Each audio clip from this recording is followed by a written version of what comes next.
Hello everybody, Dave Weigel, parental alienation activist and warrior. This video is for the legal beagles and the at-home investigators that have an interest in wanting to see the actual nitty-gritty details of where exactly the fraud lies specifically. We'll be going into court in 1 week's time to validate the most fraudulent document I've ever seen, let alone purported to be a government document of accuracy. It's just absolutely absurd. But before we get into this, why me? Why am I putting testimony out in the court of public opinion this way? One very simple reason. Because for 6 years, I've been denied the ability of due process, of being heard. For 6 years, in January, I loaded 1,600 files. I stayed up 2 days in a row, no sleep, to get all 1,600 files over the last 5 years, outlining and proving the 30, 40, 50 acts of fraud a child could follow. That has just blown my mind. And as I talk to many, many people in my parental alienation support groups, which surprising to me is mostly women, it got me to understand something much deeper, that this is not, a father's rights thing. It's, this is a human rights thing. In this system, whoever's got the money and the will to buy the dirty deeds gets the power and gets the ability to abuse and pull off this parental alienation and child abuse. And it's scientifically, the science is in, it is child abuse. The fact that the legal system can pretend that the science is not in is one of the many, many absurdities. But why me? Why not a lawyer be doing this? Well, it only took me 7 lawyers to fire to realize that in this particular system, your lawyer does not work for you. It's called a friendly attorney. Friendly attorney works for the system. They work for exactly what pays them the most. And guess what? Wrapping up a case early does not pay them the most. And it's just that simple. All right? So before I get into this, I just wanted to take a second, to just speak about me. You're going to see, as much as I try to keep my emotions at bay on this, it's very, very difficult. I mean, it's the epitome of personal. Robbing one's children and trying to destroy one's livelihood, murder is taking everything from a family. You take a man's child, you take a man's children, take their livelihood, take the freedom. How's that different? This family court is organized crime. They've just moved outside the system to inside the system. And anybody who has been through this system agrees and knows.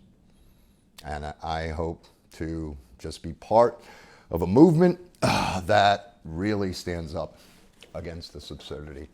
Because if we are a society that wants to consider ourselves a developed society, well, we need to do something about the fact that we have okayed a system of government that produces on a regular basis mass child abuse. So I'm going to go through this exact quick document here, okay, that's going to be validated in 7 days.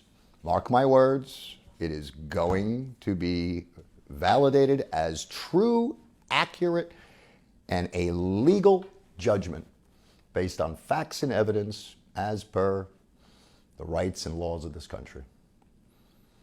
You decide.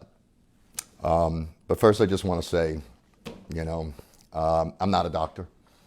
I'm a patient. I've been working with the same brain coaches for 8 years, and thank God for them. They've kept me together, which, by the way, all of them have written countless letters to the courts with no consideration whatsoever for my actual doctors, who's been actually seeing me for this entire period. I'm not a parental alienation therapist, but I have been helped by some great ones. Jill Weiss has been brilliant. I mean, she's the one who told me, Dave, the only time I have ever seen anything good happen has been when people have taken over pro se and become their own attorney themselves.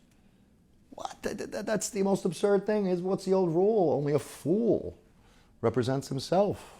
Well, you got to meet absurdity with absurdity, insanity with insanity. And I know that maybe not everybody can do everything that I've been doing here, but with hopefully a lot more people joining in to educate people about this system, that more and more people can stand up for themselves. I'm not a lawyer. All right? I'm on the other side of the coin. I'm a certified financial planner. I am in the most regulated profession on the planet for two things: honesty and fair dealing. The complete opposite spectrum of a lawyer is supposed to be regulated by the Bar Association. Oh, God. Now, I'm not a legal expert.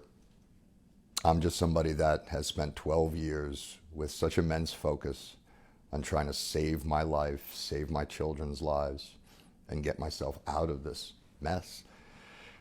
I'm no PhD either, but I cannot imagine a single PhD on the planet that has spent more time, more hours, more passion and focus on trying to understand all the ins and outs of this system. So I'm going to quickly do my best here and make permanent public record of this absurdity. So the first thing to notice about this document that was also cited and printed in Richard Luthman's article just recently, that is posted on the internet for anybody to see themselves, is exact document that was posted. But this one says received by NYSIF, that's the court official system, on 1/10 of 24. 1/10 of 24. I wonder why that is. Oh, well, I had to make a couple of corrections in here. Let's see, but let's go through the actual chronology of actually the facts about key dates involved. So, as previously reported and shown in articles written and in the work that I've done, that I drafted up this family divorce agreement, which calls an end to the whole divorce for the benefit of our children, which I've spoken about before. That was on October 23rd. On October 29th, it was signed by Georgina Dimison Weigel and sent back to me. And I had been fighting for 6 months to get access to the official system of NYSIF since March with Dr. Vince Carbonell, a very, very good friend, who could not believe the level of obstruction that he witnessed by the courts providing the wrong forms for me, answering questions with questions. All of this is listed in the 1,600 pages that has been submitted on NYSIF that has gotten zero attention. Judge just pretends doesn't exist. Doesn't exist. Well, it does exist. It's on the system and it's not coming off, and it's only going to be explained and only going to be analyzed by AI. In this case, it's only going to be proven by AI. But I'm going to go through this article, this fraud document, line item by line item, to speak specifics, actual specifics. So on 12/13, December 13th, I emailed the family divorce agreement to the courts, notifying them that I still don't have access to the NYSIF system. But since this was signed long ago, it was important that the court had record and that Google keeps record of exactly when everybody was notified and when it was sent to them, which is there forever. And amazingly, this referee report shows up on 12/15.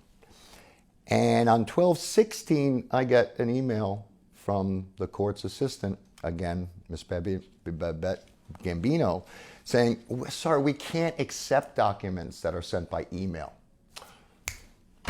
Wrong form, wrong process, wrong technicality. This is how the fraud works. This is how they get to play hear no evil, see no evil, speak no evil. On 12/13, I email the courts. On 12/15, this referee report shows up, but, the original signature is December 4th. So, the referee had it this whole time. It was done well before the court even noticed that there was a family divorce agreement.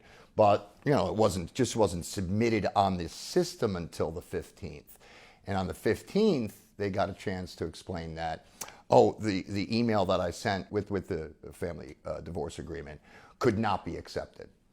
They could not know anything about it. They just don't know. Because it was sent in the wrong way, they have no idea what the family's global agreement has been, what their joint global settlement is. They just have absolutely no idea. Okay? Let's get into this here. All right? So, in the Supreme Court, okay, from Judge Tandra Dawson, okay, it says, by the order of Honorable Tandra Dawson, dated January 6, 2022, the financial issues of equitable distribution, right? That means fair distribution, right? Equitable, that's what that means. Spousal maintenance. Spousal maintenance? Why would spousal maintenance be involved when you're dealing with two individuals in the top 1% of all income on the planet? Isn't that supposed to be for somebody like my mother? 4 kids, who stays home, takes care of the kids, is the CEO of the house. Isn't that who spousal maintenance is for? I thought that there were basically all these movements for equality in this country. Child support, which obviously should be. Add-ons. That seems vague enough to throw anything in there. Counsel fees are always thrown in at the end. That's a tactic, no? And other fees. Jesus, what can't fall into other fees? And it says that, if any, that this was all referred to the special referee to hear and report.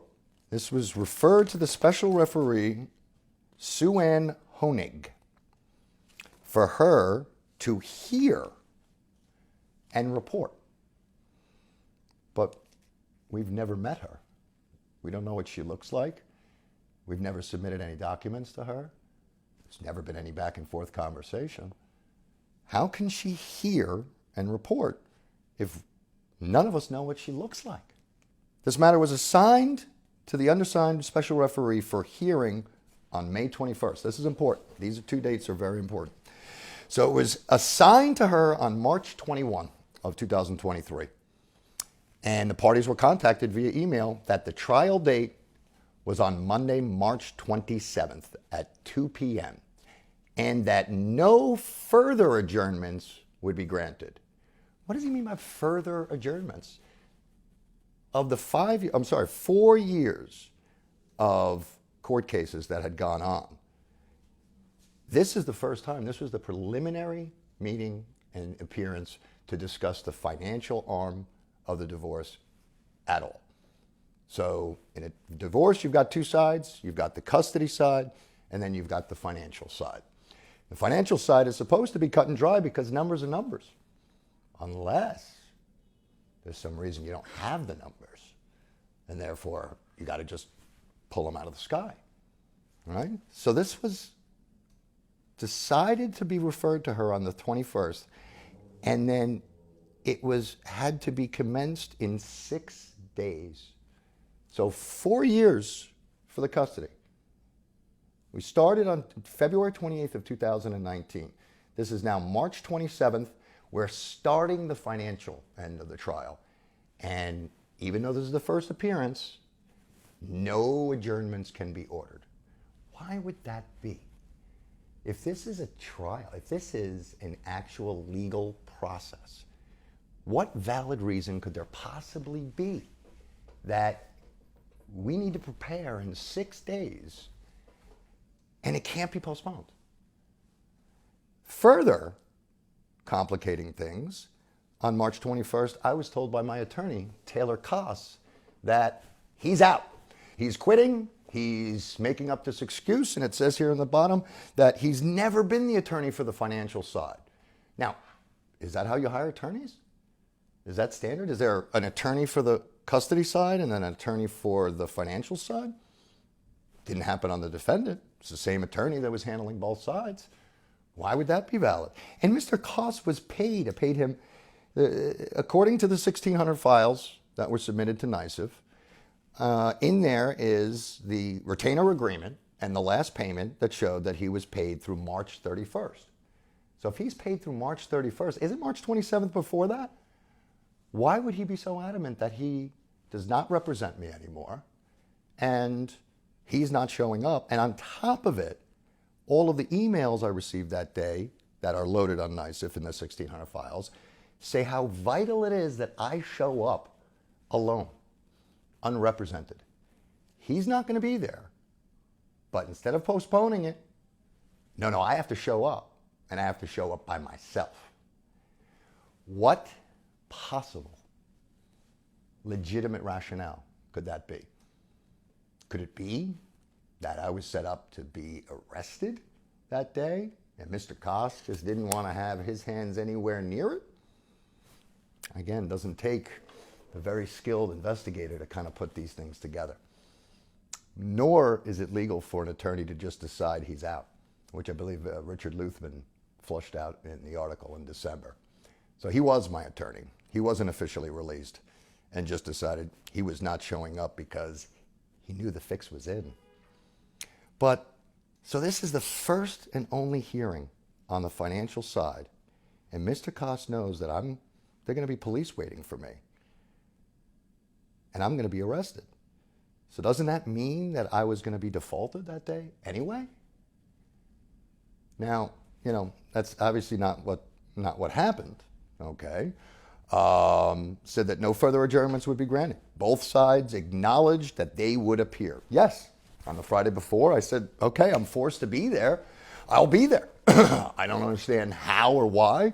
I'm being forced and advised by my attorney to show up unrepresented. And he said, oh, it's only preliminary. It's only preliminary. Not going to go over too much. Not going to go over too much. Well, turns out that was the entire appearance for the entire financial side of this case. This is part of the absurdity. So I acknowledged I would be there. I'd be there on that Friday. Unfortunately, on that Sunday morning, I got a text from my friend Todd, who said, did you hear about Adam? And I said, no, I have no idea what you're talking about. And he gave me the news that one of my best friends started with in the business, got in a horrible motorcycle accident. I don't want to get too much into it because it's already been discussed out there. And I heard, and I jumped on a plane as soon as I heard, within 2 hours. And while I was in the air on March 26th, as soon as I landed, I turned my phone back on. I got a text from his wife, and he had passed. He was in the ICU since the Tuesday or Wednesday, holding on, and unfortunately couldn't hold on any longer. By the time I landed, 11 o'clock on March 26th, Sunday, the night before our trial, I found out that he had passed. And it said, after the parties confirmed on March 27th hearing, plaintiff David Weigel contacted the special referee that he could not attend because his dear friend was in the hospital. No, when I reported to the special referee that I could not attend, it was because my friend had passed away. He could not be in the hospital if he was no longer with us. But the fact that it said it was in the hospital is reason for that. The plaintiff was directed to submit proof of medical emergency. Prove he was a friend of yours. This is suspicious. We've got you set up for Monday. This throws a monkey wrench in our plan. You got to prove that this guy is your friend. So As offended as I was, I collected all the text messages of him texting me a week before, discussing things about his kid. Pictures of us on vacation together 10 years earlier. Took me a couple of hours to put all together because I was told that it needed to be submitted, okay? And if no documents were submitted before the hearing, he would be deemed in default. I was told, better get all this before court at 2 o'clock. Now it says, it is noted that the hearing was scheduled at 2 p.m., but court breaks at 1 o'clock for lunch.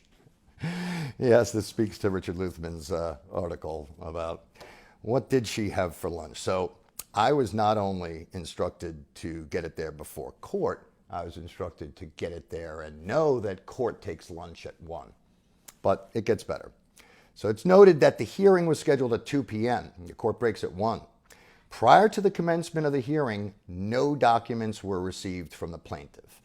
That is a 100% falsity. I submitted the proof, and it's been online and written about in the article. It was received at 1:27. Every bit of proof verifying everything that they asked for at 1:27. This document, this legal document, says something specifically false that is specifically provable. The email exists forever at 1:27, shows delivered to the special referee at 1:27. But this legal document says no documents were received from the plaintiff. Therefore, the special referee deemed the plaintiff in default.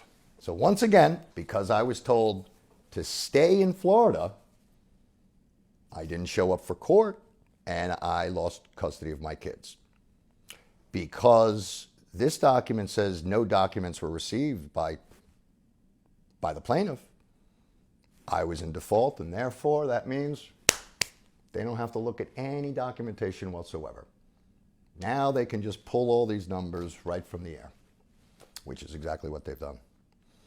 So after giving the plaintiff, it gets worse, 15 minutes as a courtesy from 2 to 2:15, okay, another provable lie.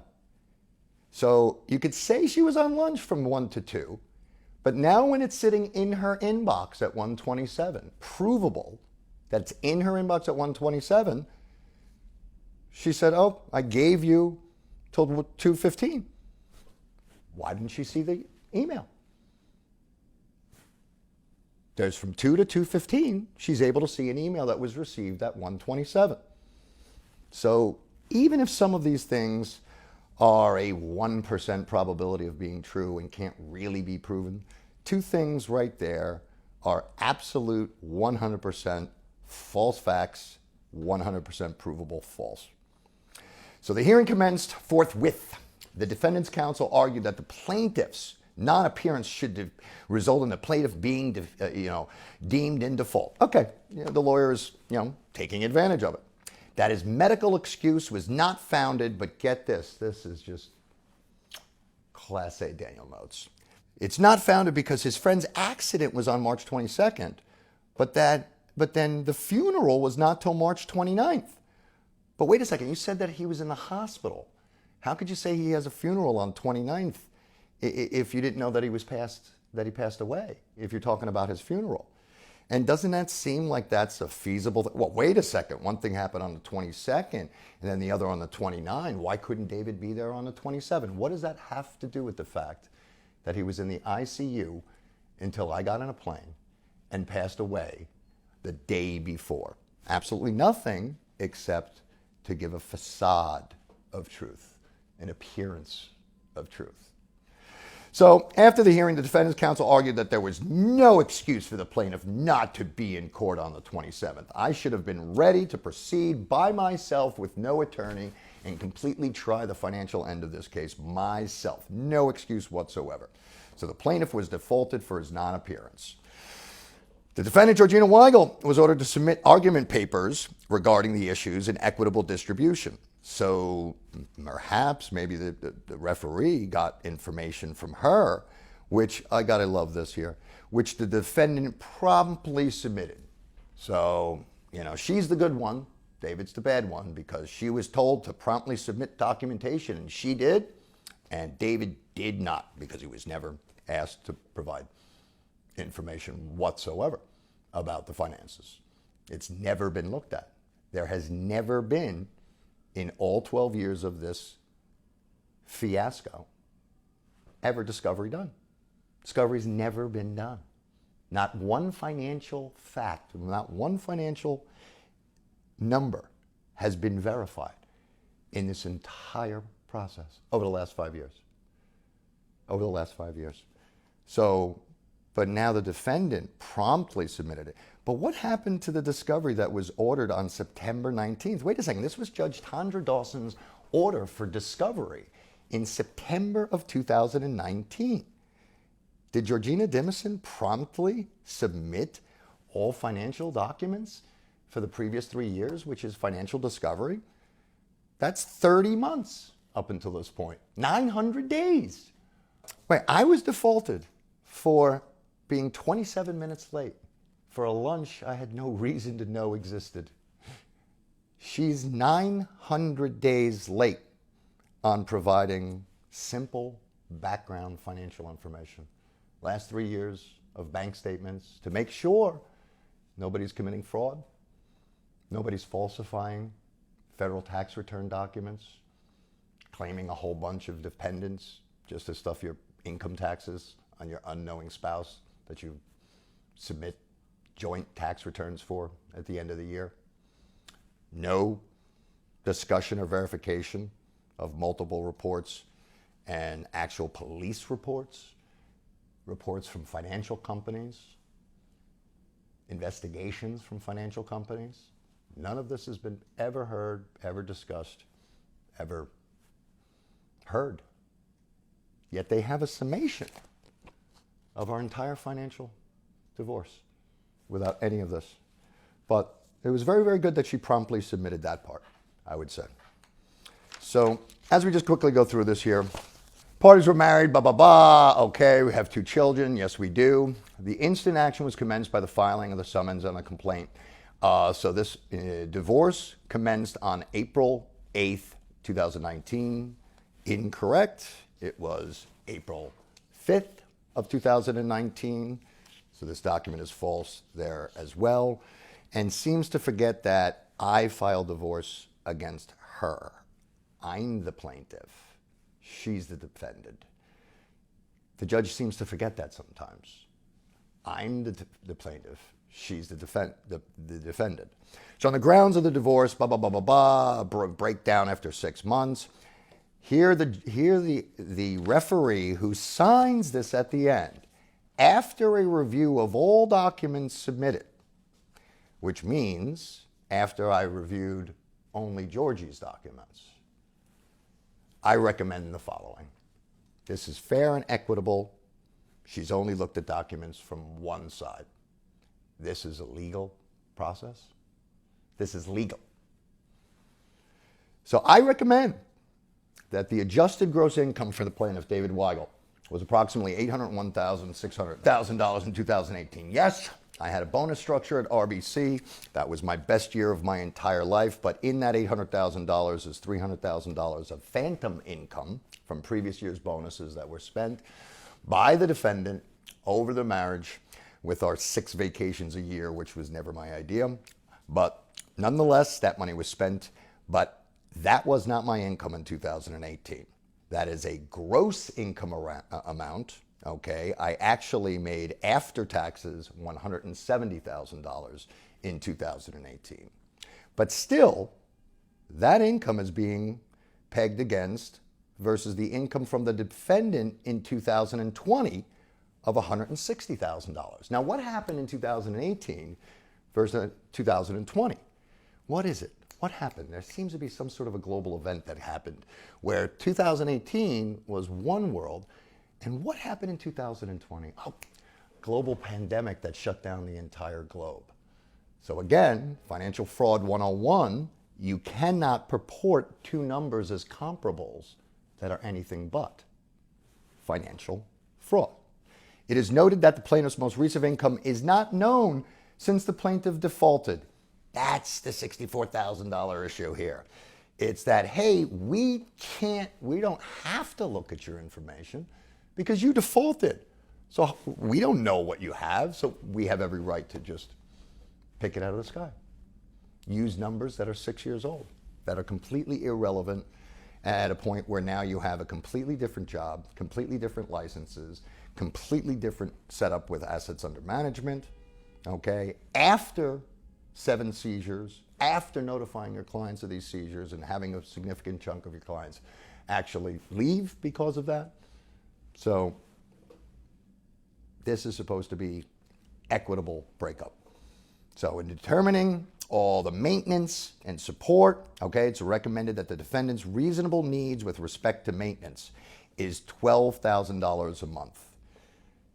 So this is a woman who's made between $300,000 and $400,000 a year for the last 20 years. She needs to maintain her lifestyle. I have to pay for her lifestyle because how could she support herself? She's just a lowly woman. She can't be expected to, be able to cover herself.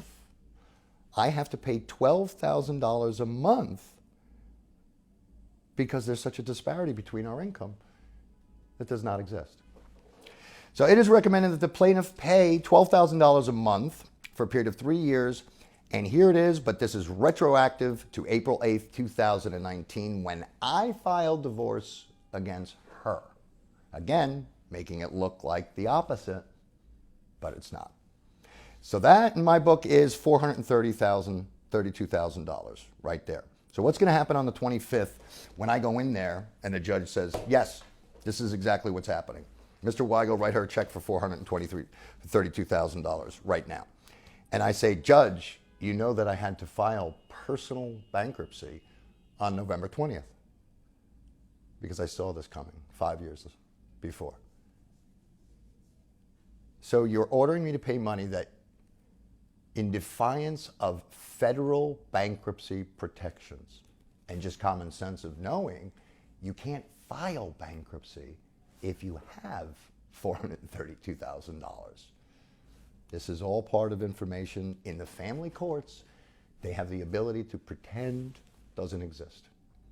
This is what you need to know going into this system. If you're just coming into this system, this is the level of fraud. As for child support, and this really, really bothers me because with all the money flying everywhere, who gets shortchanged? The kids in all of this. Oh yeah. So the kids have child support needs of $40,000 a year. And this one is okay to split up 65, 35, right? I have to pay 65, she has to pay 35. This one's okay. So this turns out to be $2,200 a month, $2,207.29. So what I did with the agreement that we made and submitted on March 11th is I more than doubled that. My kids get more, $5,000 a month. My kids are not going to be the ones that are shortchanged here. The plaintiff shall pay $2,200, blah, blah, blah, blah, commencing, and that all additional costs will also be split 65-35. Nope. In my agreement with my ex, submitted on March 11th, I've agreed to pay 100% of all children's expenses just to end this. Not 65-35, not $2,200 a month, $5,000 a month, 100% of the kids' expenses, including college, which about $1.3 million if you're figuring about $250,000 for college. So as to the equitable distribution, now mind you, they have no financial documents. They know nothing of what assets or debts that we have because they've never allowed it to be submitted. Okay? So I recommend that because they don't know what we have as equitable, I recommend that the parties each shall be awarded 50% of the marital assets. So whatever you got, just split it 50-50. That's a way to deal with it. As for the former marital residence, which you see here, 59 John Street, I recommend that the property be placed immediately on the market and sold, and that the parties each be awarded 50% of the proceeds. Previously, that said she gets 100% of it. That's what was changed. But now it says the defendant. Again, are you confused who the defendant and plaintiff are? The defendant is awarded exclusive use of the resident until it's sold. I've been living here since we bought it in July of 19. She moved out in 2020. The children live in Connecticut for 3 years. How is Georgie going to live in this residence when her children live in Connecticut? Who is supposed to watch the minor children? She can't live in both places, right? She's responsible for the maintenance and the use of property. Until the property is sold, the plaintiff is responsible for the mortgage. Of course, you know, why not throw anything in there? So she can live here for free, I'll pay the mortgage, of course.